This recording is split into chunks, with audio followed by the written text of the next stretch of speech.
Studio Talk Show.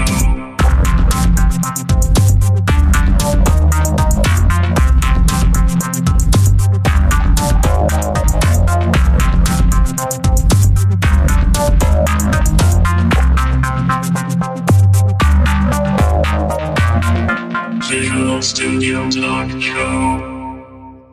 Bienvenue à une nouvelle émission du Visual Studio Talk Show, le podcast où on discute d'architecture logicielle avec la plateforme Microsoft. Je m'appelle Mario Cardinal et avec moi, mon confrère qui gentiment m'assiste à chaque émission, Guy Barrette. Hey, salut Mario! Puis là, Guy, j'ai dit gentiment. Je suis très poli, hein. Mon Dieu, c'est quoi, tu veux que je fasse le montage de l'émission ou Non, pourtant, c'est ton moi lot? qui ai dit pour celle-ci. OK. Mais Guy, tu sens sûrement que je suis de bonne humeur. Pourquoi je suis de bonne humeur? C'est que on nous annonce une tempête de neige, ou en tout cas la première bordée de neige au Québec, 10 à 20 cm de neige. Puis là, ben, on sent un peu la fébrilité. Tout le monde est... en tout cas, peut-être que c'est moi qui me fais du cinéma, mais il me semble que je sentais ça aujourd'hui. Là. Tous les gens sentent que la tempête s'en vient. Ouais, ça va être beau demain matin sur l'autoroute là pour aller au travail. Hein. 2 heures sûrement pour aller chez mon client. Non, on voit ça différemment. Tu vas pas chez ton client, puis tu vas faire du ski de fond, ou tu rentres tard en disant « c'est pas grave, tout le monde va être en retard ». En fait, j'ai prévu le coup. Je suis amené du travail à la maison. C'est ça. Faut s'adapter. Faut être flexible. Ben, moi, Guy, je te le dis toujours, le mois de novembre, c'est un des mois que je trouve les plus tristes. Pas pour rien qu'on appelle ça le mois des morts. Le fait qu'il fait noir très tôt, il y a pas de neige, donc c'est sombre. Là, la neige est arrivée depuis 2 jours? On a 2-3 centimètres qui ont tombé ce week-end. Puis là, ça fait toute une différence. C'est beaucoup plus clair. Effectivement, c'est difficile à expliquer pour quelqu'un qui a jamais vu ou qui vit pas dans un environnement qui a de la neige. Là. Mais c'est ça. Il fait noir à 16 heures à peu près. Donc, avec un peu de neige, ça change le décor de complètement. Là. La luminosité. Ça redonne de la vie. Notre invité aujourd'hui, c'est Emmanuel Fayet. Bonjour, Emmanuel. Bonjour, Mario. Hey, salut. Et salut, Guy. Emmanuel, nos auditeurs à l'accent vont sûrement se rendre compte que t'es probablement pas né dans les régions profondes du Québec, mais plus dans la mère patrie, la France. Ouais. Donc, si on revient juste sur le fait de la lumière et la neige et tout, est-ce que toi, en tant qu'immigrant, ça fait combien d'années que t'es au Québec? Ben, le temps passe vite, hein. Le temps passe vite. Ça fait 11 ans maintenant. 11 oh là. Ouais. Puis, est-ce que les premiers, est-ce que tu l'as senti, toi, le mois de novembre, le soleil se couche très tôt, on a comme une période sans neige qui est vraiment, où ça t'affectait pas du tout? Ouais, je me souviens bien, d'ailleurs, j'ai une petite anecdote, en fait, qui me revient en mémoire. Quand je suis arrivé au Québec, c'était un mois de septembre. Et je me rappelle, le premier Halloween, il y avait beaucoup de glace dans les arbres, etc. Et je travaillais dans une compagnie, et puis c'était un sujet de conversation récurrent, la météo. Et donc moi, j'avais un contact dans cette compagnie, une Québécoise avec qui je discutais, et puis on parlait souvent de météo. Et puis un jour, elle m'a dit « Arrête de t'inquiéter, ça va être bien pire ». Donc là, j'ai compris que je commençais un peu à l'achaler avec la météo. Effectivement. C'est la vie au Québec, mais quand même, on a, le fils de ma blonde est en Gaspésie ces jours-ci, donc ça, c'est une péninsule plus au nord, et ils ont eu 2 pieds de neige déjà. Lui, il est là pour faire beaucoup de ski, donc il y a quand même un côté positif à la chose. Bah ouais. Emmanuel, on veut parler avec toi de dette technique. Tout à fait, ouais. Ce soir. Puis, la formule d'émission, c'est toujours la même, hein. Ça fait... Hey, Guy, oui. D'ailleurs, ça me fait penser. Oui. Tu sais qu'on commence notre 14e année à faire le podcast. 14 ans. C'est moi aussi, parce qu'on avait commencé en 2004 au mois de novembre, et là, on est en décembre, donc c'est la 14e année qui débute. Déjà. Le temps passe très vite. C'est fou. Emmanuel qui disait que ça fait 11 ans qu'il est arrivé sur le Québec. Si on m'avait dit il y a 14 ans qu'on ferait encore le podcast plus tard, j'aurais été plutôt sceptique. Surtout qu'à l'époque, c'était vraiment juste une expérimentation, une question de s'amuser un peu, mais on s'amuse toujours encore. On continue toujours de s'amuser, puis on rencontre à chaque fois des gens qui ont des super intéressants, qui ont plein d'opinions, qui sont intéressantes à partager. Oui. Il y a quelqu'un à un moment donné qui me posait la question, il dit pourquoi faire un podcast? Puis la réponse instinctive qui lui est venue, à tous les podcasts, j'apprends quelque chose. Et souvent par surprise, un peu comme j'avais pas vu les choses de ce point de vue-là, et ça m'aide comme à élargir mon esprit, ou en tout cas à mieux comprendre certains sujets, même si c'est juste une discussion, puis on n'a pas forcément la puissance de la vidéo, on est juste en audio, mais ça reste quand même un médium où on peut quand même apprendre.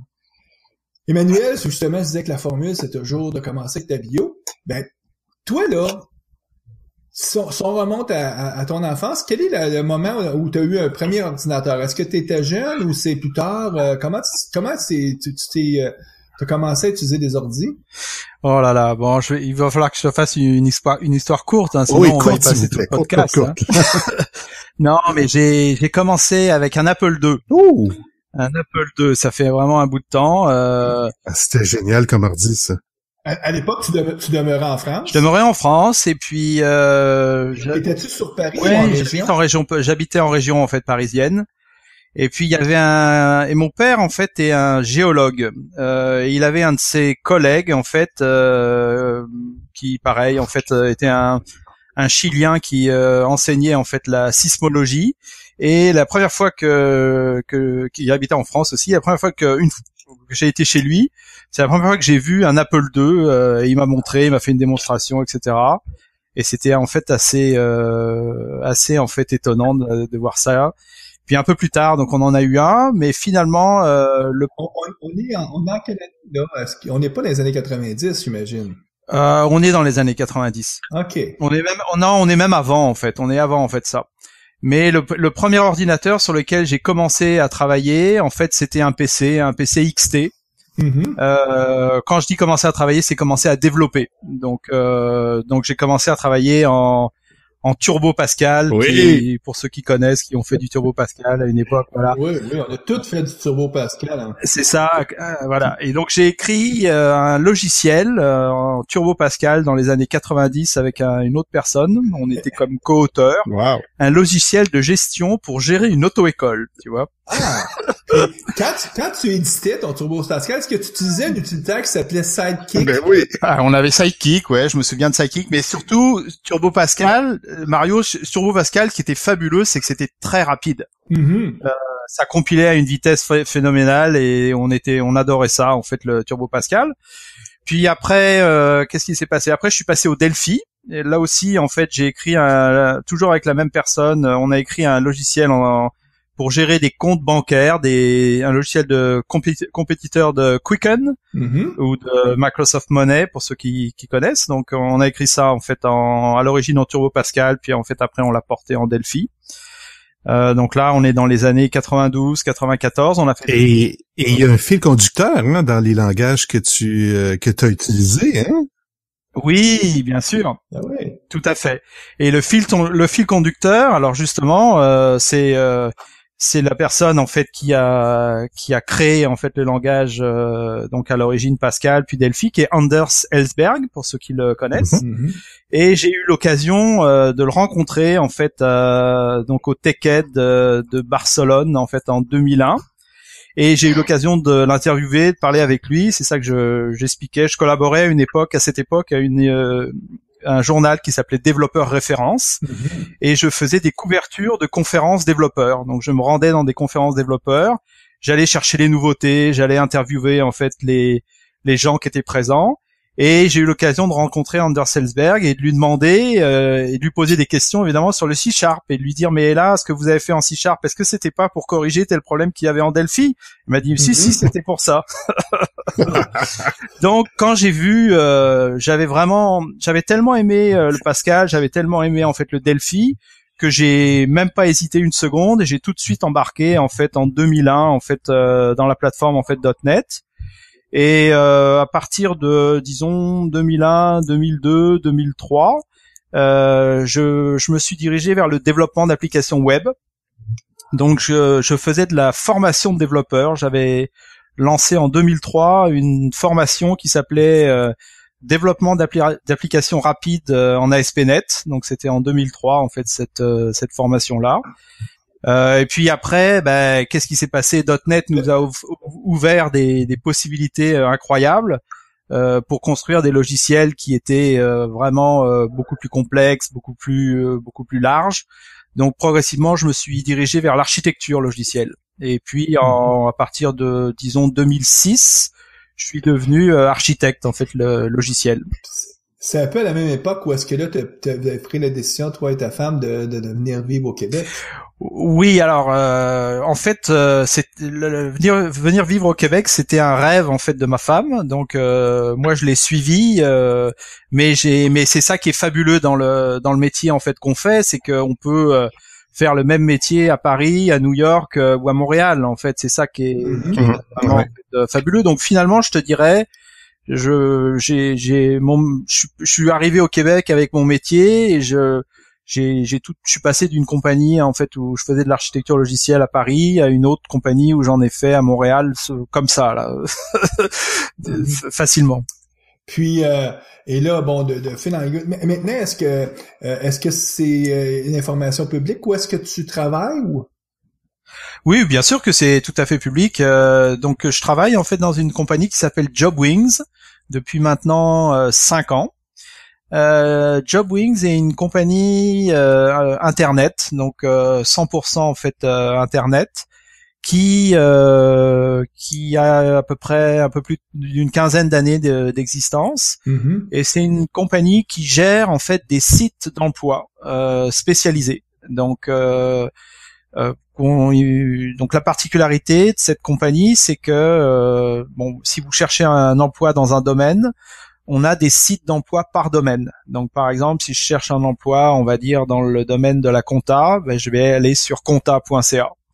Si je cherche un emploi dans le domaine de l'aéronautique, je vais aller sur aerojobs.ca, par exemple. OK, donc donc ils ont plusieurs noms de domaines spécialisés. C'est ça. Puis là, ça fait le filtrage automatique pour... C'est ça. En fait, on a un moteur de recherche principal qui s'appelle jobs.ca, qui est le moteur de recherche pour rechercher tous les jobs, tous sites confondus.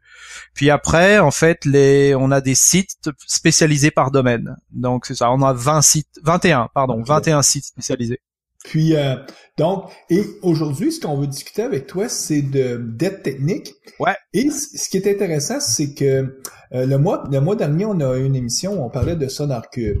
Et notre invité nous expliquait que, essentiellement, SonarCube, c'est un bon outil pour détecter rapidement si on accumule de la dette et même être capable de la comptabiliser ou en tout cas de s'assurer que les gens sont conscients qu'il y a une dette technique.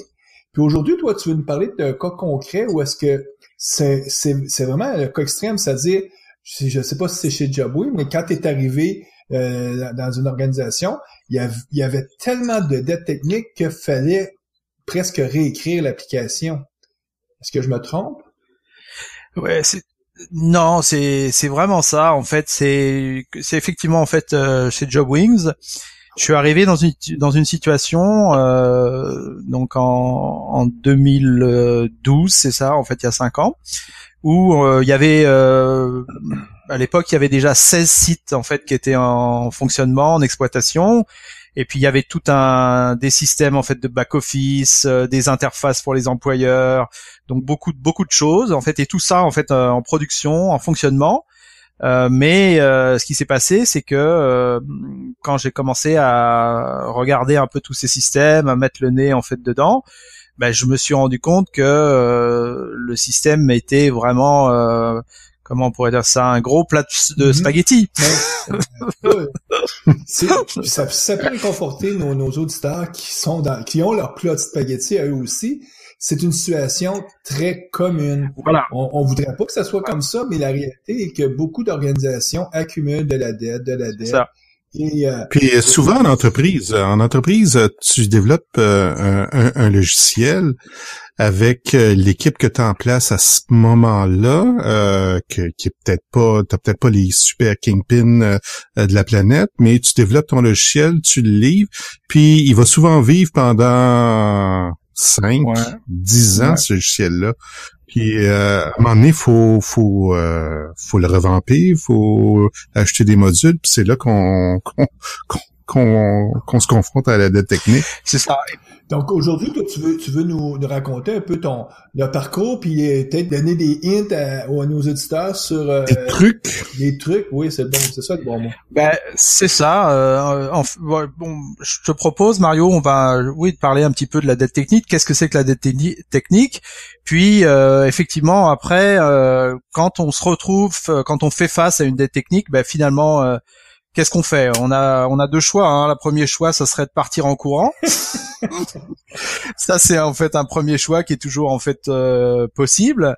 Ou le deuxième choix, si tu décides en fait de rester là, bah, qu'est-ce que tu peux faire? Comment tu vas t'y prendre? Qu'est-ce qu'on peut faire comme plan de match? Ça serait ça en fait l'idée. Donc, si on débute par juste une clarification de qu'est-ce qu'on entend par dette technique. C'est ça. Donc la dette technique, donc c'est un concept en logiciel.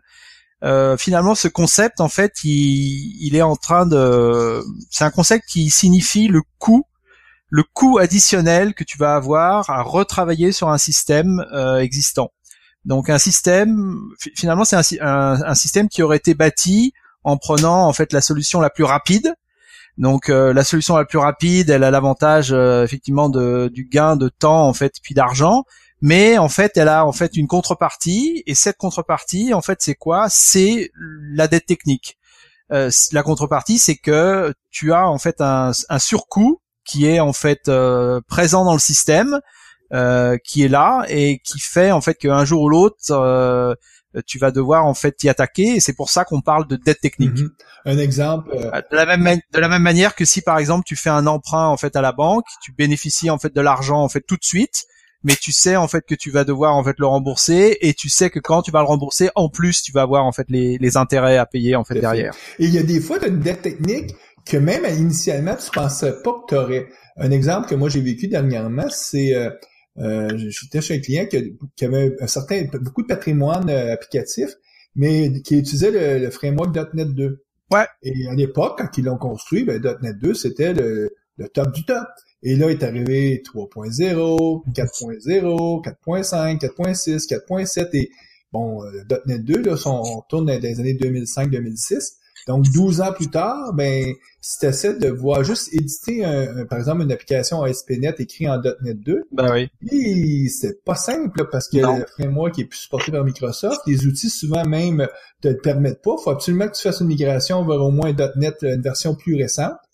Puis, même si c'est un coût minime, parce que théoriquement, le même code source devrait fonctionner, il faut quand même que tu retestes un minimalement. Donc, là, il faut t'expliquer au client, oui, mais moi, en plus de faire ce petit changement-là, il faut quand même que je refasse tout ce refactoring-là, qui est peut-être pas si coûteux que ça, mais ça l'explique quand même, voici, j'ai 3, 4, 5, 6 jours de travail avec les tests qui sont liés juste au fait que mon framework est plus à jour. Exactement. T'es vraiment en fait, t'es vraiment en plein dedans là en fait quand tu dis ça. Et j'ai cherché un peu dans la littérature évidemment logicielle, tu vois, et j'ai trouvé en fait les premiers qui ont parlé en fait vraiment de dette technique, en fait c'est un gars qui s'appelle Brian Foote et Joseph Yoder. Ben oui. En fait en 1999 ils ont été les premiers à parler de ça, et ils ont eux en fait ce qu'ils disent en fait à la base, c'est que on doit faire du logiciel, mais on doit faire du logiciel, on dit toujours faire du logiciel en fait à temps et puis dans le budget, mais en fait en règle générale ce qu'on doit faire ce qui prime en particulier, c'est on doit sortir le logiciel à temps. En fait, c'est ça. Et souvent, on le fait à temps et on le fait sous le budget réel qui aurait été nécessaire pour le faire correctement. Et ce qu'ils disent, en fait, c'est que ce que tu vas faire, on va dire, c'est difficile de donner un pourcentage, mais tu vas te focaliser sur les features, sur les fonctionnalités, et tu vas mettre l'architecture et la performance à l'arrière-plan. Tu vas même dans certains cas, tu vas faire une impasse en fait là-dessus. Tu sais, tu dis toujours bon bah c'est des problèmes, on va s'en occuper quand ça viendra quoi, tu vois. Ouais. On traversera la rivière quand on sera devant on traversera le pont quand on sera devant la rivière. C'est ça, exactement en fait, c'est ça. Mais ce que tu vois, c'est que effectivement, ça te permet de faire un système en fait rapidement.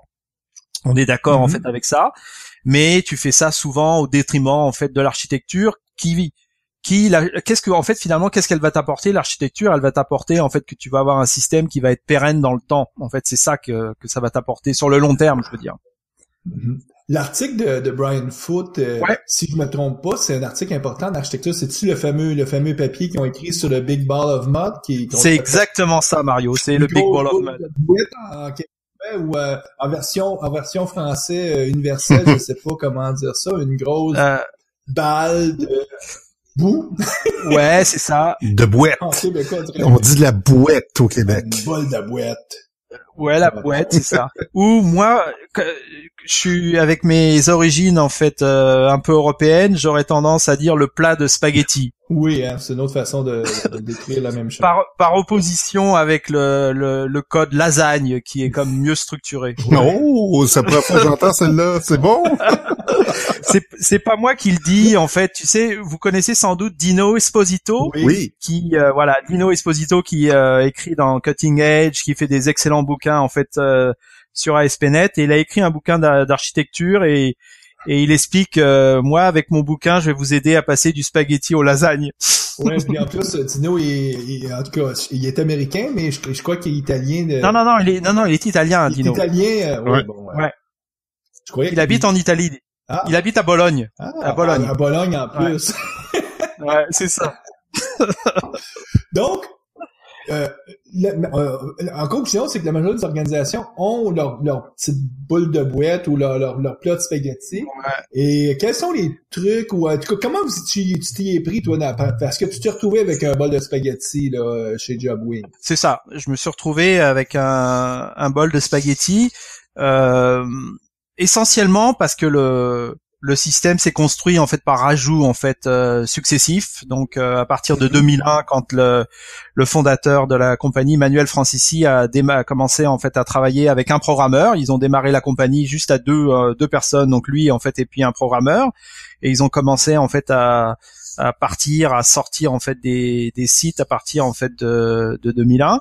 Donc le système s'est vraiment construit en fait par ajout en fait successifs. Donc progressivement sur une période de 2001, 2002, 2003, etc. Donc moi, quand je suis arrivé en 2012, il y avait 16 sites en fait qui étaient déjà opérationnels. Mais pardon, les développeurs initiaux étaient toujours présents parce que souvent quand il y a aussi des gens qui quittent, c'est là qu'il y a des frontières ou des brisures qui se font de façon plus marquée parce que les gens arrivent avec d'autres styles de programmation ou d'autres façons de voir. Il y a eu, ce qui s'est passé, c'est qu'il y a eu le programmeur dont j'ai parlé en fait tout à l'heure. Il est resté 7 ans, donc de 2001 à peu près à 2007. Puis en fait après il a quitté. Il y a eu une nouvelle équipe en fait qui est rentrée. Et moi, quand je suis arrivé, donc en 2012, il y a eu encore des changements en fait dans l'équipe. Donc il y a eu, je dirais, il y a vraiment pas eu de période en fait où on a pu échanger des connaissances en fait sur le système, passer des connaissances. Ça a été vraiment assez rapide en fait de ce côté-là, quoi. Ce qui est intéressant, c'est que toutes les plats de spaghetti ou toutes les boules de bouette, ils ont leur histoire. Oui. Qui s'explique tout à fait logiquement. Exactement. Avec une cohérence dans l'histoire, parce que à chaque moment, les gens prennent toujours le meilleur choix en fonction des différentes contraintes qu'ils ont. Mais en tout cas, le manque de moyens, pas pour rien qu'on dit une dette technique, c'est le manque souvent de moyens financiers ou des choix de focusser plus sur les fonctionnalités que sur l'architecture, fait que tu t'en vas tranquillement pas vite vers une forme de cul-de-sac. Ouais, je te dirais en fait, c'est vrai ce que tu dis, mais en fait, idéalement, ce qu'il faudrait planifier dans les cycles de développement, c'est que il faudrait avoir une espèce de mesure de ta dette technique. Donc évidemment, tu sais, par exemple au début quand tu démarres, tu pars de rien, bah ta dette t'as pas de dette technique, mais à fur et à mesure que tu vas avancer, en fait ta dette va augmenter. Et idéalement, ce qu'il faudrait en fait faire, c'est que périodiquement, il faudrait te fixer un seuil limite qui correspondrait, si tu veux, à la limite à pas dépasser. Et si tu sens en fait que tu approches en fait de cette limite-là, ben là en fait il faudrait que tu planifies en fait du refactoring, ou tu planifies en fait du travail en fait pour réorganiser, cleaner, par exemple changer un peu d'architecture, des choses en fait comme ça. Et c'est mais c'est souvent cette phase-là en fait qui est pas faite, quoi. Parce que les gens aiment mieux réinvestir dans... Ben, elle est pas faite parce que l'entreprise, c'est difficile à vendre, hein, parce que là, tu as un logiciel qui fonctionne parfaitement. Puis là, il faut que tu montes ton business case pour dire, ben, on va devoir passer 3 mois à refaire cette partie-là qui fonctionne très bien, là. Voilà. Donc c'est difficile, ça c'est tout à fait vrai. Et aussi, il y a une autre difficulté, c'est que quand tu commences à voir en fait les effets d'une dette technique trop grosse, trop importante, c'est déjà trop tard. Ça veut dire en fait que tu as déjà dépassé en fait le seuil. En fait, ce qui va se passer, c'est que plus tu vas avancer en fait dans le temps, plus ta dette va augmenter, plus ça va être difficile après de la faire redescendre. Donc là, c'est une double difficulté qui vient d'apparaître, parce que effectivement, à un moment, elle va te rattraper, ça c'est sûr. Tu vas la voir dans les processus de développement. Par exemple, tu vas avoir, tu sais, tu commences à modifier une application, puis subitement, il y en a une autre qui se met à plus marcher. Ça va être en fait un signe qui va tout de suite t'alerter sur le fait que c'est la dette technique qui va te causer ça. Mais souvent, quand ces signes-là en fait apparaissent, c'est déjà trop tard. En fait, on peut prendre l'analogie de nos infrastructures routières. Oui. On a bâti des systèmes d'infrastructures il y a 50, 60 ans, puis malheureusement, on les a pas entretenus. Puis là, on arrive à la fin de la vie utile de ponts, d'échangeurs autoroutiers. Puis là, on est obligé de tout détruire puis recommencer. Peut-être qu'en mettant un peu d'argent au fil des ans, on aurait pu éviter ça. Donc, la dette technique, c'est un peu de garder un peu d'argent de côté, un budget pour remettre à jour tranquillement notre logiciel. Exactement. Remettre à jour tranquillement le logiciel. Il y a aussi, on aura l'occasion d'en parler un petit peu, mais par exemple, souvent, il y a des architectures de systèmes où il y a une base de données, en fait, centrale. Une base de données, en fait, importante, où il y a les données, et puis il y a plusieurs applications qui utilisent cette base de données. Mais ces plusieurs applications, elles ont été construites à des moments, en fait, différents dans le temps. Et ce qui va arriver souvent, par exemple, il y a un nouveau besoin, en fait, qui avait un besoin business, en fait, qui apparaît. Il y a une nouvelle application qui est créée. Quand cette application est créée, souvent, ça implique, en fait, des changements, qui sont faits, en fait, dans la base de données. Mais là, il y a un problème, parce que si je fais un changement dans la base de données, je veux quand même que mes autres applications qui existent, je veux quand même, en fait, pas les retoucher. Et je veux surtout, en fait, qu'elle continue à fonctionner. Donc là, ce que je suis en train de faire, c'est que je suis en train de faire du neuf, puisque je suis en train de construire une nouvelle application pour un nouveau besoin business. Mais je vais pas le faire comme je devrais le faire correctement. Je vais pas en fait modifier mon modèle de données correctement, parce que en même temps, j'ai pas le budget pour aller modifier les 2 ou 3 autres applications qui utilisent en fait ces données. Donc ça, c'est des exemples ça, c'est des exemples, en fait, vraiment, où on voit, en fait, qu'on est limité par le système. Alors que la bonne solution dans un cas comme ça, si par exemple, je construis une nouvelle application, qu'est-ce que je vais faire? Je vais modifier mon schéma de données de manière appropriée, mais je vais aussi modifier mes autres applications en fonction du schéma de données pour qu'elles continuent à fonctionner. Ce qui est pernicieux. Mais souvent, c'est quelque chose... Pardon? Ce qui est pernicieux, Emmanuel, parce que ce que tu dis est tout à fait vrai, mais ce qui est encore plus pernicieux avec le logiciel, c'est contrairement, par exemple, à l'exemple que Guy donnait avec le système routier. Le système routier, c'est dans notre face. C'est concret. C'est difficile pour les utilisateurs, qui sont les conducteurs automobiles, de nier le fait que le système ou les routes sont à refaire. Mais en logiciel, il y a la partie pernicieuse, c'est qu'il y a beaucoup de choses qui sont complètement cachées, non visibles. Et là, c'est difficile de sensibiliser le client au fait qu'il y a une dette. Quand pour lui, il regarde l'application et il dit, l'interface c'est correct, elle fait tout. C'est quoi cette histoire-là de problème avec la base de données? Moi, j'en ai rien à foutre de la base de données. Donc, c'est encore plus complexe à ce Tout à niveau-là. fait, ouais. Ouais. Tout à fait, ouais. Bon, il y a quand même un moment, je le disais en fait tout à l'heure, il y a quand même un moment où on n'arrive plus à avancer. Donc ça, c'est vraiment un exemple. Si par exemple il y a un projet, il est, disons en fait, l'estimé de temps de réalisation c'est 6 mois, mais au bout de 6 mois il y a rien qui marche ou il y a rien qui est fait, et puis finalement ça va prendre en fait 12 mois. Donc on est passé de 6 mois à 12 mois, on a multiplié l'estimé en fait par 2. Là il peut y avoir une raison technologique. Ça peut être on est parti sur une nouvelle techno un peu flyy que personne maîtrise. On est parti un peu trop tôt, mais ça peut être tout simplement parce qu'on a voulu bâtir cette nouvelle application sur un système en fait qui est lui-même, comme on dit au Québec, broche à foin, quoi. Et on n'a pas réussi à y arriver, quoi. Donc, quand on vit ça, là, quel serait le premier truc ou la première chose que tu voudrais recommander à nos auditeurs? Alors, donc là, en fait, il faut avoir une approche un peu structurée, en fait, quand on décide de s'attaquer à la dette technique, parce qu'on a du boulot, je dirais, on a du chemin en fait à faire, et donc il faut y aller de manière avec une approche un peu structurée. Parce sinon on va pas réussir à s'en sortir. Donc là, la première chose qu'il faut bien comprendre, c'est que souvent, quand on fait face à une dette technique, ça va pas être seulement une dette technique en fait qui va être au niveau du code ou qui va être au niveau en fait de la base de données. Ça va être une dette technique, ce que j'appellerais en fait générale. Donc ça veut dire que ça va impacter forcément, de ce que j'ai vu, ça va impacter l'infrastructure. Ça va impacter évidemment en fait le code, ça va impacter en fait la base de données, etc. Donc il faut au début commencer par avoir une vision un peu à 360 du système. Donc le système, il est composé de quoi, c'est quoi les applications, ça marche sur quoi comme serveur, les serveurs, il faut aller regarder, c'est quoi les versions, les operating systems, c'est quelle version, c'est du Linux, du Windows, etc., etc. Le code. Ok, qu'est-ce qu'il y a en fait comme application qui roule? Est-ce que c'est des tâches planifiées? Est-ce que c'est en fait des applications?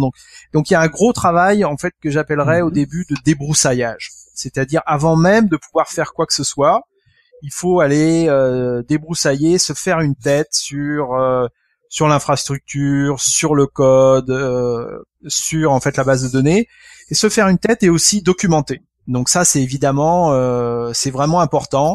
Donc documenter les serveurs, documenter les applications, documenter en fait la base de données. C'est vraiment c'est la phase que j'appelle en fait l'évaluation de la dette. C'est vraiment une phase très importante. C'est à partir de là qu'on va être capable de planifier ses premières actions. Qu'est-ce qu'on va être capable de faire? Donc au début, n'hésitez pas à prendre le temps nécessaire pour évaluer votre dette, sans forcément rentrer dans le code. C'est pas forcément la peine de rentrer dans le code à ce stade-là, mais au moins en fait faire le tour de la base de données, faire le tour de l'infrastructure pour savoir en fait qu'est-ce qu'on fait. Donc ce qu'on cherche, c'est être en mesure de d'avoir l'information pour faire un plan d'action. Exactement. Et probablement que ce qu'on va documenter sera pas perdu parce qu'on va s'appuyer sur cette documentation-là plus tard lors de la phase de mutation ou de migration vers la nouvelle état dans lequel on veut que nos systèmes, parce qu'on va vouloir finalement passer d'un état A, qui est l'audit qu'on fait, à un état B, là. Tout à fait. Donc moi, par exemple, c'est tout à fait ça. En fait, la documentation, elle va être vraiment capitale. Elle aura une importance en fait très importante. Donc c'est pas du temps de perdu, hein, c'est vraiment du temps en fait de gagner. Après, je dirais en fait en phase 2, on peut commencer à prendre des premières actions. La première action que je recommande, c'est on va chercher à se sécuriser. Pourquoi je dis on va chercher à se sécuriser? Parce que on n'a pas envie de travailler et puis d'avoir un serveur qui lâche et puis c'est la panique, etc. Donc c'est le moment en fait de regarder en fait l'infrastructure, de s'installer en fait, vérifier ses backups. C'est le moment en fait de s'installer un serveur de relève. Donc par exemple, ça c'est une des choses en fait que j'ai mis en place en fait assez rapidement chez JobWings. Le serveur de relève, c'est très important. C'est le serveur en fait qui, quand vous êtes une compagnie qui est par exemple 100% en fait internet, si vous avez votre serveur ou vos serveurs principaux qui lâchent, ce qui peut en fait arriver, c'est pas courant mais ça peut arriver, là vous avez votre backup de la veille, vous avez votre serveur en fait qui est présent dans le data center, en fait c'est le serveur de relève, il est là, il est prêt. Vous switchez et puis en une heure par exemple, en fait en milieu de journée, vous êtes reparti. Donc ça c'est vraiment, je recommande ça. Et c'est important. Pourquoi ? Parce que ça permet de sécuriser et ça permet après d'aller dans des phases qui vont durer peut-être plus longtemps, des phases en fait de développement ou des choses en fait comme ça. Okay. Aussi, c'est toujours bien de mettre un peu en place des outils de monitoring.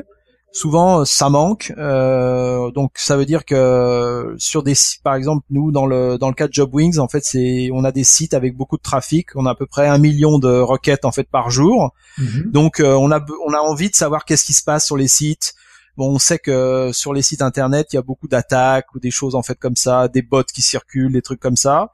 Donc, c'est bien d'avoir un outil de monitoring en fait pour surveiller un peu ce qui se passe. Toujours pareil, collecter des informations. Et puis avoir une petite idée en fait de ce qui se passe en fait en temps réel sur le système. Ça aussi c'est important. C'est super intéressant ce que tu dis parce que à l'époque où par exemple l'application a été développée, il n'y avait pas de système de monitoring aussi sophistiqué qu'on les connaît aujourd'hui. Puis brancher un système comme ça peut nous permettre d'identifier des bottlenecks, des engorgements là importants puis on peut focuser sur ces points-là en premier. Exactement. On va focuser en fait là-dessus.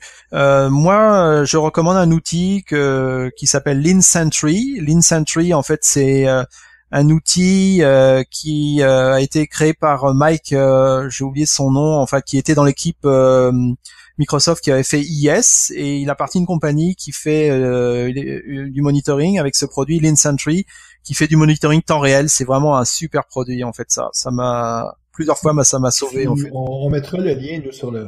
Ouais. On va mettre le lien sur la page. Ouais, c'est ça. C'est ça. Puis donc après, en fait, une fois qu'on a fait ces premières actions là, on peut commencer à rentrer un petit peu en fait dans le code. Donc là, une recommandation au niveau du code source. Une des premières choses en fait à faire, parce que souvent évidemment c'est pas là, c'est mettre des numéros de version sur les codes, sur les applications. Donc ça c'est quelque chose souvent dans des systèmes où ça n'a pas existé en fait dans le passé, le code est comme poussé en fait en production comme ça. Et automatiser un build pour avoir une construction. Oui, automatiser, mais même tout simplement savoir en fait à un instant donné c'est quoi là qui est en train de tourner en production, c'est ma version 3.2 ou ma version 3.3 ou... et ça permet de savoir qu'est-ce qu'il y a dans cette version. T'es pas obligé de prendre la DLL puis à décompiler pour voir quelle version. C'est ça. Ouais, c'est ça. Et puis souvent souvent ça arrive encore de voir des organisations où il y a des corrections qui sont faites à chaud dans des systèmes en production ou des choses en fait comme ça. Donc ça permet de reprendre à la base en disant OK, on développe une version locale avec tel numéro de version, on la met sur les serveurs de développement, on la teste, on la met en production, on fait des choses comme ça. Et aussi quelque chose d'important de savoir qu'est-ce qu'il y a dans une version. C'est donc l'équivalent d'un README ou d'un fichier en fait de notes de changement pour savoir en fait référencer qu'est-ce qui se passe en fait dans la version. Donc ça c'est quelque chose de aussi c'est tellement on va dire c'est Mario tu vas dire c'est tellement évident mais mais souvent les gens pensent que ça peut être un travail fastidieux de faire une espèce de la gestion des changements.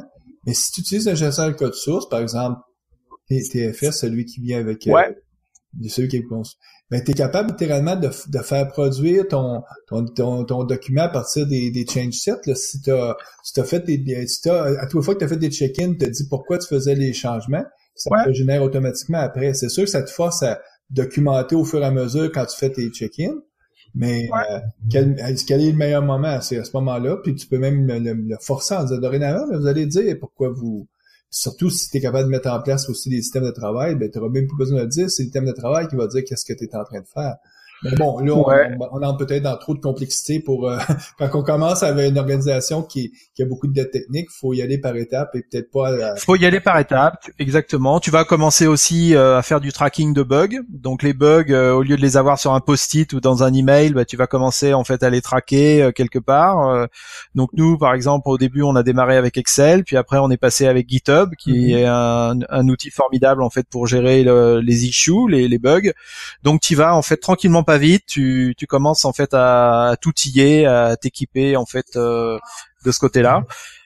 Tu fais un peu la même chose aussi sur la base de données. Donc là, la base de données, tu essayes alors au début, moi on a beaucoup utilisé le profiler en fait, le profiler qui vient dans SQL. Donc l'idée c'est que tu fais tourner un peu tes applications et puis tu profiles derrière et tu vois un peu qu'est-ce qui se passe. Donc ça, le gros intérêt, c'est que ça te permet de voir en fait quelles sont les tables sur lesquelles il y a de l'activité, qu'est-ce qui se passe. Et puis tu commences un petit peu à comprendre en fait les tables en fait principales, etc. L'idée c'est que évidemment dans le schéma de données, si tu te retrouves par exemple sur un schéma où il y a 300 tables, bah, sur ces 300 tables en fait dans la vraie vie il y en a encore disons 100 ou 150 qui sont utilisées. Mais il y en a 150 qui servent strictement plus à rien, mais qui sont encore là. Donc, puis on veut pas y toucher, Donc, parce que... Mais tu peux pas y toucher. Mais tu peux pas y... qu'il y ait une application qui l'utilise. C'est ça, exactement. Mais bon, il y a un moment, en fait, au bout d'un certain temps, tu vas être relativement confiant, en fait, qu'elle, c'est une table, en fait, qui sert à rien. Et puis, tu vas pas forcément, en fait, la supprimer de la table, mais tu vas lui mettre un préfixe, en fait, devant pour dire que c'est une table, en fait, qui est là, mais qui est plus utilisée. Donc tu fais en fait ce genre de choses. Puis aussi évidemment tu cartographies. Donc là tu cartographies, tu fais des petits schémas, des dessins en fait pour comprendre en fait les workflows, comprendre en fait les sous-systèmes que tu peux avoir dans ton gros système, te faire une idée de ce qui rentre dans la base de données, de ce qui en sort, etc., etc. Donc je te dirais un travail d'architecte classique que tu vas faire, bah tu fais ça. Non, mais en fait, ce que tu viens d'expliquer, c'est pas rocket science, là. C'est des choses qu'on doit faire, qui ont été négligées au fil des années. Ça nous permet de découvrir le système, puis de tranquillement de le documenter aussi, parce que souvent avec ces systèmes-là, on se retrouve avec zéro documentation.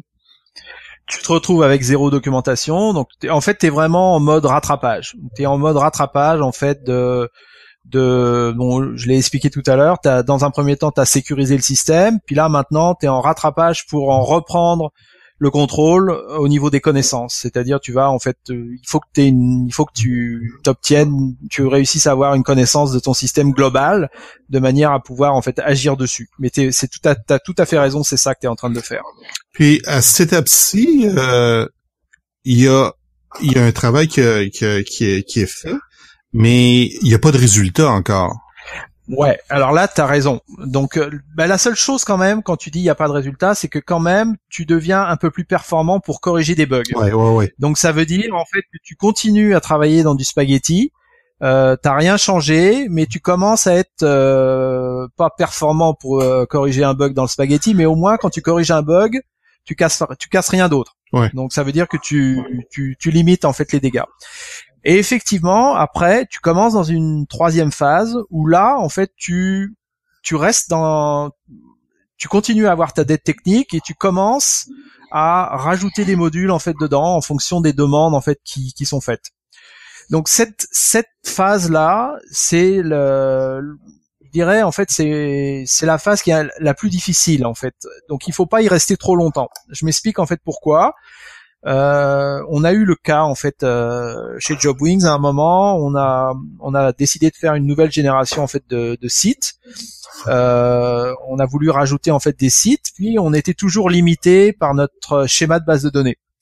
On avait en fait en particulier on avait des sections de la base où on avait des données qui étaient plus vraiment relationnelles. C'est-à-dire on prend une table, imaginons on a une table en fait principale, et puis en fait on a des tables en fait qui sont liées, mais elles sont pas liées par une relation directe, elles sont liées par une relation qui serait conditionnelle à une donnée qui figure dans la table.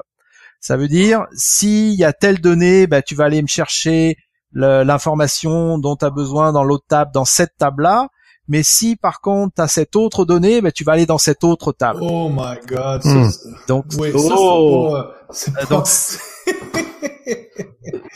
comme tu dis, Mario. La beauté, c'est que l'être humain est très créatif et face à un problème, il va toujours trouver une solution. Des fois, qui cache toute sa complexité accidentelle, mais c'est une solution. C'est ça. Alors regarde, donc c'est voilà. Donc là, c'est qu'est-ce qui s'est passé en fait.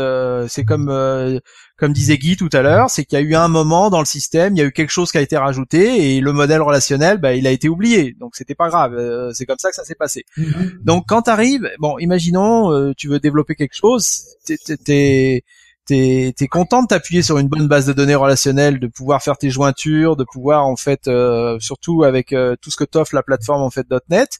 Si tu peux pas faire ça, donc qu'est-ce que tu vas faire? Tu vas travailler, tu vas faire ton modèle d'objet en mémoire. Mm-hmm. Tu vas modéliser tes entités en mémoire et tu vas faire un système de loading qui va aller prendre les données en fait de la base de données et qui va aller les amener en fait en mémoire, et en mémoire tu vas retrouver ton modèle en fait relationnel. Mais donc là, tu vois, je te décris une solution, mais évidemment, tu comprends que tu dois la programmer et que tu as des heures de travail en fait pour faire quelque chose que tu aurais pas dû, que tu ne devrais pas avoir à faire. Donc c'est pour ça que dans cette phase-là, quand tu continues en fait à travailler dans ta dette technique et à éventuellement ajouter des nouveaux modules en fonction en fait des demandes que tu peux en fait avoir ou des projets qui peuvent se présenter, tu vas réussir en fait à faire des choses, mais tu vas les faire au prix en fait t'es vraiment en train de payer en fait le surcoût là. Là tu payes le surcoût, là t'es dedans, tu vois. Mm-hmm. C'est-à-dire quelque chose que t'aurais fait avant, on va dire en fait en 3 mois, là tu vas le faire en 6 mois parce que tu vas avoir en fait à programmer en fait le double. Donc c'est ça. Qu'est-ce que vous avez fait dans votre cas à vous à ce moment-là? Dans notre cas, en fait, on a travaillé avec un programmeur. En fait, on a fait le module dont je te parle, c'est-à-dire on a refait nos entités. Et on a fait un module en fait de chargement en fait de données en mémoire, et on a donc du coup tu dois gérer un cache de données, mais comme tu es dans un environnement en fait multi-accès, multi-thread, tu dois en fait gérer en fait synchroniser les accès au cache de données. Donc tu y arrives, hein, c'est faisable, mais tu dois en fait t'as pas mal de programmation à faire, à mettre en place en fait pour ça. Donc on a fait un projet en fait comme ça pour une refonte de notre plateforme. Ça nous a permis de moderniser un peu nos sites et puis de faire une nouvelle génération de ces sites-là. Mais on savait en fait que c'était pas une situation vraiment. On n'allait pas rester en fait là-dedans de manière définitive. C'était transitoire. Voilà. Et après, en fait, ce qui s'est passé, la dernière phase, c'est vraiment la phase où maintenant t'es prêt, là, tu commences à bien connaître, en fait, ton domaine, en fait, métier, tu commences à avoir une idée précise de comment ça fonctionne, comment la base de données aurait dû être structurée, par exemple.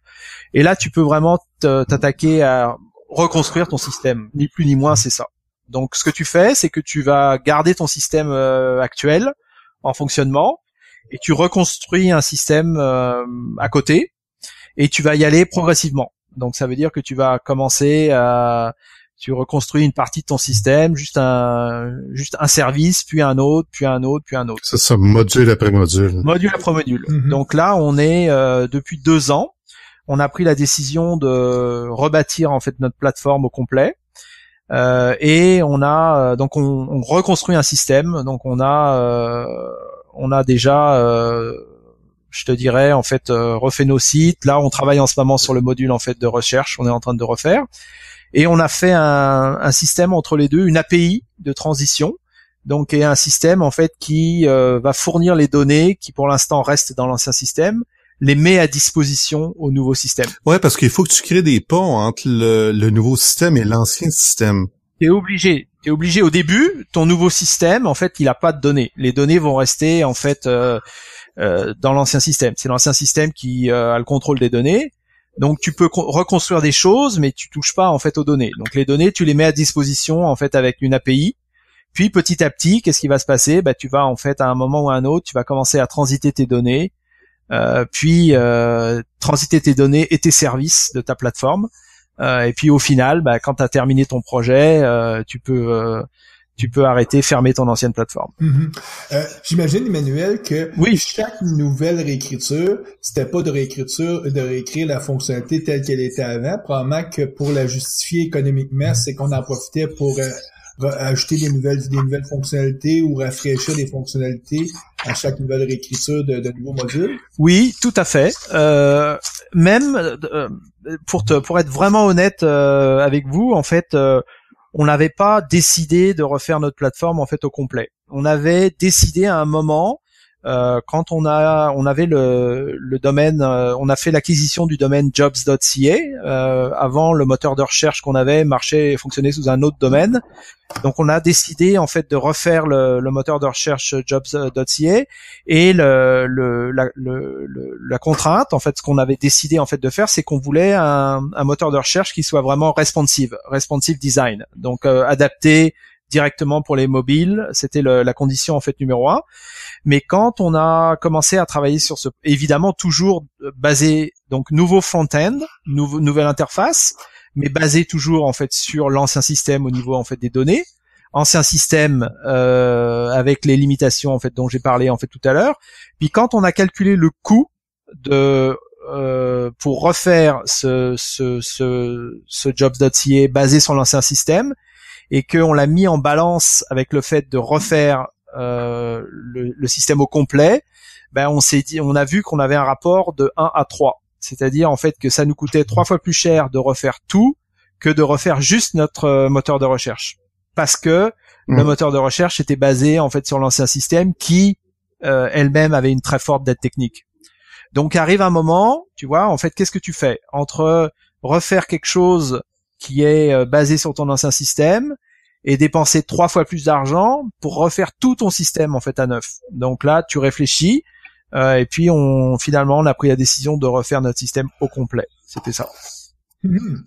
Okay. C'est pour ça que je disais tout à l'heure que quand tu travailles dans ta dette technique, quand tu travailles dans ton système existant, tu peux le faire, mais ne le fais pas trop longtemps. Ne le fais pas trop longtemps parce que tu as un surcoût. À chaque fois que tu travailles dans ta dette technique, tu as un surcoût de production. Et donc, du coup, en fait, tu arrives à faire des choses, mais qui te coûtent plus cher et qui te demandent plus de travail. Donc, il y a un moment, tu dois avoir une réflexion, en fait, sur le coût et te dire, est-ce que j'ai intérêt à continuer à travailler dans la dette technique? C'est pas sûr.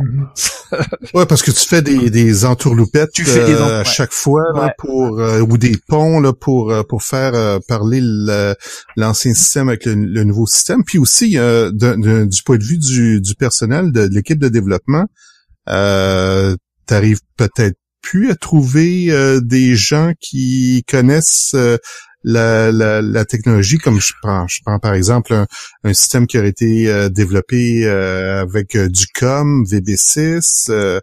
Il y en a des tonnes présentement là, des vieilles applications web. Comme tu sais, t'essaies de faire parler ces systèmes-là ensemble, c'est l'enfer. Puis de deux, si tu veux les maintenir ou si tu veux en mettre en partie l'ancien système, tu n'auras peut-être pas le personnel pour d'un qui a les connaissances, puis de deux qui veut peut-être le faire. Tout à fait. C'est une raison en fait supplémentaire, c'est que en particulier et je le comprends en fait tout à fait, des jeunes en fait qui sortent en fait qui sont en début de carrière, ça les intéresse pas de travailler dans du vieux code. Donc c'est quelque chose, ils vont te dire non, moi je fais pas ça là, moi ça m'intéresse pas ça là, c'est pas la dernière version de Visual Studio, c'est pas la dernière version, c'est pas .NET Core, moi je vais pas travailler là-dedans en fait. Donc ça c'est quelque chose effectivement en fait qui est à prendre en compte. Plus c'est ce que tu disais tout à l'heure Mario, c'est que tu vas pas pouvoir bénéficier des derniers outils. C'est-à-dire si ton projet il est en .NET 2, tu vas continuer à travailler avec un Visual Studio de l'époque du .NET 2. Donc tous les outils, t'auras pas ton Visual Studio 2005 ou plus récent, tu l'auras pas en fait. Donc c'est sûr que tu as moins de productivité aussi à ce niveau-là. Par contre, oui, il y a tous ces désavantages-là, mais moi, je trouve un des gros avantages, c'est le plaisir d'avoir à se faire une abstraction, c'est-à-dire que quand on t'expliquait très bien qu'on doit devoir se faire un API entre l'ancien système et le nouveau système, et que cette API-là va être la façon de de découper le système, puis tranquillement pas vite, un des systèmes le nouveau système va grossir et l'ancien système va diminuer. Ben, il y a un plaisir à faire cette API-là parce que c'est quand même une abstraction, il y a tout un travail de réflexion qui doit être fait. T'as des plaisirs assez spéciaux, hein, mon cher Mario. Non, mais c'est parce qu'à l'occasion, tu vas même en profiter en disant, ben écoute, je vais faire mon abstraction autour de par exemple, d'une couche de service, puis là, tu vas pouvoir commencer à travailler avec des nouveaux principes, comme par exemple de faire des services web et ces choses-là que peut-être que tu n'as pas encore eu la chance de faire, sachant que c'est vraiment les approches modernes. Là. Je parlerais plus de défis plutôt que de plaisir, mais bon. Ouais. Comme tu dis, moi, Mais oui, en fait, Mario, t'as raison à 100%. Ça va en fait ça va te forcer à réfléchir sur une vision globale de ton système. Donc ça va être de quoi il est composé. Tu vas en fait l'analyser en fait en service. Tu vas commencer à penser en fait en service. Et puis tu vas commencer à te poser la question de qu'est-ce qui rentre et qu'est-ce qui sort de chaque service. Mm-hmm. Et ça, en fait, c'est intéressant. D'ailleurs, en architecture logicielle, on voit beaucoup en fait apparaître en fait les architectures orientées en fait service maintenant. C'est intéressant parce que ça permet de faire évoluer ton système. Je dirais, tu peux le faire évoluer en fait service par service. Donc, si par exemple, tu vois que, je sais pas, je vais prendre un exemple. Le domaine en fait de la recherche par exemple. Si tout ton service de recherche est bien isolé dans ton système, si un jour par exemple tu veux commencer à faire du predictive search par exemple, tu vas retravailler juste ton service de recherche. Donc là à ce moment-là, tu vas venir rajouter dans ton service de recherche un peu d'intelligence, tu vas en faisant de l'analyse de données ou des choses en fait comme ça. Et puis tout de suite, comme tu n'as pas touché en fait au reste en fait de ton système, puisque la seule chose que tu fais, c'est que tu continues à interroger en fait ton service, et puis t'as fait aucun changement sur les interfaces d'accès au service. Là tout de suite, tu viens d'apporter une plus-value sur l'ensemble du système finalement, juste en retravaillant en fait qu'un seul système. Donc ça, c'est un exemple où tu as gagné à mettre en place ce genre de système, d'approche, pardon. Emmanuel, tu nous as présenté là certains trucs, en tout cas un cheminement, tu nous as proposé un cheminement. De ce cheminement-là, en rétrospective, parce qu'on arrive vers la fin de l'émission, qu'est-ce qui est pour toi le plus important? Tu sais, il y a des phases qui semblent peut-être banales, comme faire l'audit au début, bien comprendre notre système, le documenter. Ces phases-là initiales peuvent sembler un peu plates. Est-ce que pour toi c'est les assises, c'est les fondations, que tu peux pas passer outre parce que sinon tu y arriveras pas? Ou il y a un autre moment plus charnière dans le processus? Je te dirais en fait deux choses. La première chose, si tu peux éviter de te retrouver dans une situation comme ça, c'est quand même vraiment, c'est vraiment intéressant. Donc ça veut dire, si dans ton processus de développement, si t'es architecte logiciel ou t'es responsable en fait du développement, il faut garder un œil en fait sur la dette technique. Donc si par exemple il y a un développeur qui t'a vendu un module en te disant qu'il était réutilisable, et puis que la première fois que tu commences à le réutiliser en fait quelque part, là ça marche pas. Là peut-être qu'il y a quelque chose en fait derrière à creuser en fait un petit peu. Et puis il faut garder un œil sur ce niveau de dette technique, et puis il faut pas dépasser ce niveau. C'est-à-dire si on commence à arriver à ce moment-là, c'est pas la peine si on arrive au seuil, c'est pas la peine de se lancer dans un nouveau grand projet, parce que on va pas y arriver, on va en fait on va être handicapé dès le départ. Donc ça serait vraiment en fait la première remarque, le premier point, la première recommandation. Puis la deuxième recommandation, si c'est trop tard, c'est-à-dire en fait si c'est trop tard, si la dette technique elle est trop importante, on est dans une situation où on a largement dépassé en fait le seuil, mais les systèmes sont en production, et donc là en fait qu'est-ce qu'il faut faire? Donc là on peut suivre la démarche en fait dont j'ai parlé tout à l'heure, avec simplement, il faut garder en tête une chose, c'est que à un moment ou un autre, il va falloir sortir de là. Donc à un moment ou un autre, il va falloir refaire le système. Le risque, en fait, qu'il y a, c'est de dire on va y arriver, et on va y arriver. Puis on va pas y arriver. Pourquoi? Parce que le système, il est trop spaghetti et on pourra pas, en fait, sortir de là. Donc, si on commence à s'attaquer, en fait, à sa dette technique, on peut la réduire un petit peu. Mais si, en fait, elle est trop importante, il faut carrément penser, en fait, d'ores et déjà, à bâtir un nouveau système, prévoir le temps, prévoir les budgets, et puis se lancer, en fait, là-dedans. Il y a aussi une chose, en fait, c'est que ça va être un projet qui va prendre du temps, donc il faut y aller, il faut le découper en phases, ce projet de refonte complète du système. Il faut pas attendre d'avoir refait le système au complet pour éteindre le premier et rallumer le nouveau, parce que là ça marchera pas. Donc il faut prévoir une phase, en fait, de transition. Dans notre cas, par exemple, c'est une phase qui va durer, disons, 1 an ou 2 ans. On a prévu, en fait, 2 ans de transition pour arriver, en fait, à notre nouvelle plateforme. Puis dans certains cas, la transition, c'est peut-être pas de reconstruire. C'est d'entrée de jeu de se dire, est-ce que je peux acheter, surtout quand il y a des systèmes qui sont assez vieux, qui datent de 10, 15, 20 ans, ben il y a souvent des offres sur le marché que tu peux acheter soit un service, soit un système qui est déjà construit, qui va déjà satisfaire à 80 ou 90% des besoins. Je pense par exemple à un système de gestion de la clientèle. Ben là, de reconstruire ça, c'est peut-être de se dire, non, nous, on va migrer vers un CRM, que ce soit les produits de Microsoft ou Salesforce. Donc, dans ce cas-là, c'est toute une autre approche qu'on prend. Là, où est-ce que... Exactement. Puis ça, c'est des options possibles aussi. Ouais, tout à fait. Ouais.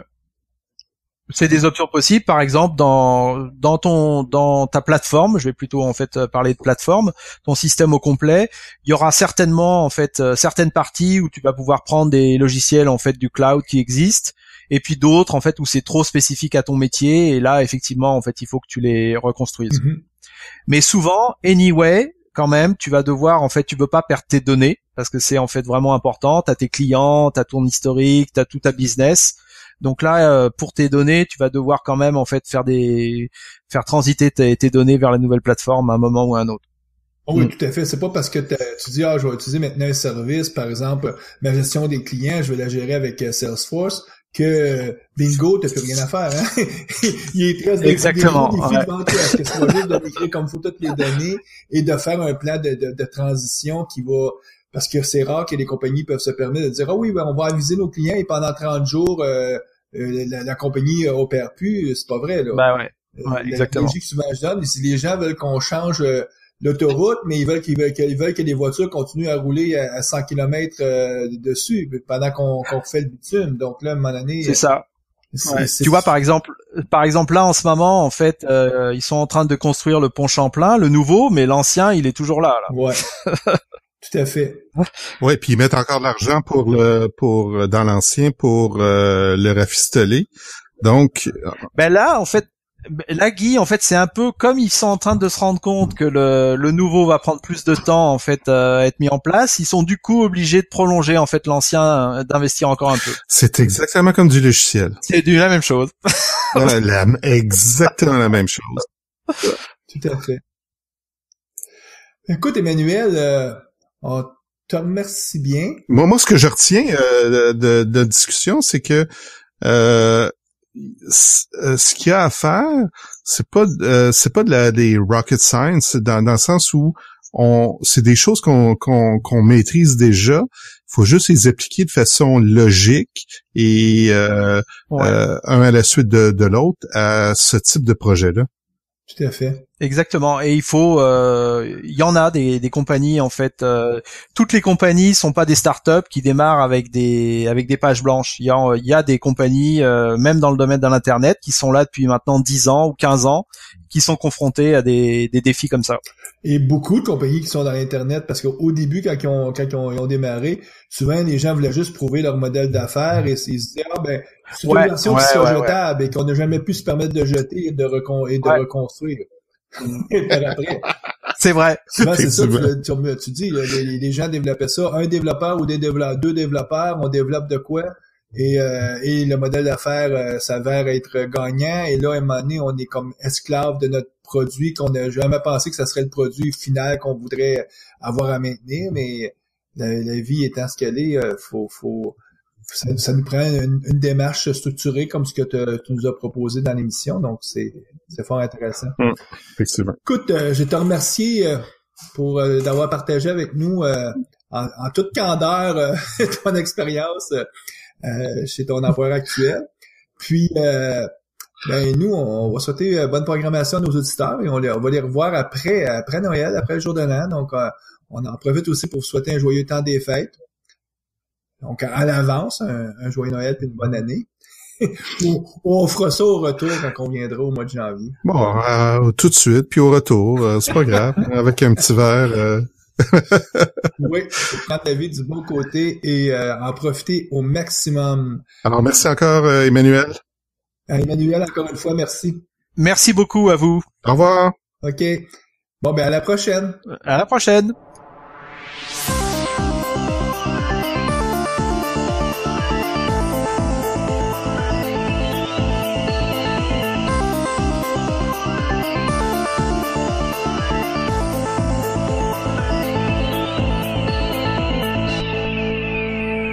Visual Studio Talk Show.